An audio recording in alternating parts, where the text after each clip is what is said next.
ফ্রিজে বেশি দিন মাছ থাকলে যেভাবে আমি রান্না করি তো শিখে নেন। তো প্রথমে দেখতেই পারছেন সরিষার তেল দিয়ে দিচ্ছি, দেওয়ার পরে পেঁয়াজ আর রসুন দিয়ে দিলাম। পেঁয়াজ আর রসুনটা খুব ভালো করে কষিয়ে নিতে হবে। কষানোর পরে এই যে হলুদ দিয়ে দিলাম, মরিচ দিয়ে দিলাম, গোটা সজের গুঁড়া দিয়ে দিলাম, ধনিয়া গুঁড়া দিয়ে দিলাম, এলাচের গুঁড়া দিয়ে দিছি। দেওয়ার পরে লবণের পরে ভালো করে মশলাটা মিশিয়ে নিতে হবে। মেশানোর পরে মাছগুলো দিয়ে দিব আমি এখানে।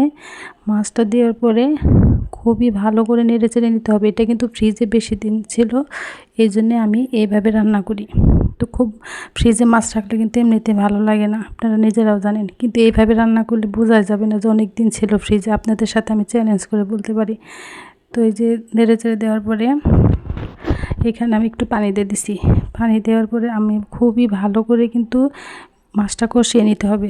ফ্রিজে বেশি দিন মাছ থাকলে কিন্তু মাছটা আপনার হয় না, ভেঙে যায় না, কারণ মাছটা যেন একেবারে শুটকির মতো হয়ে যায়, যে দেখতে পারতেছেন। তো এখানে আমি এখন কষানো হয়ে গেছে, সবজি দিয়ে দিব সিমের সাথে। অল্প 2টা আলু দিয়ে দিছি। দেওয়ার পরে সব সবজি দেওয়ার পরে আমি আবার ভালো করে নেড়ে মিশিয়ে নিব মাছের সাথে।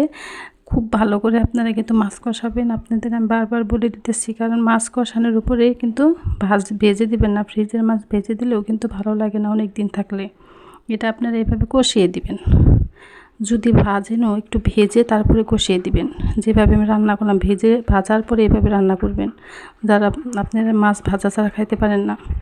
তো এই যে দেখেন ঝোল দিয়ে দিলাম। দেওয়ার পরে এই যে হয়ে গেছে রান্নাটা। রান্না হওয়ার পরে আমি সবাই কেউ বুঝবে না যে অনেক দিন ফ্রিজে ছিল, এভাবে রান্না করবেন, অবশ্যই ভালো লাগবে। ধন্যবাদ।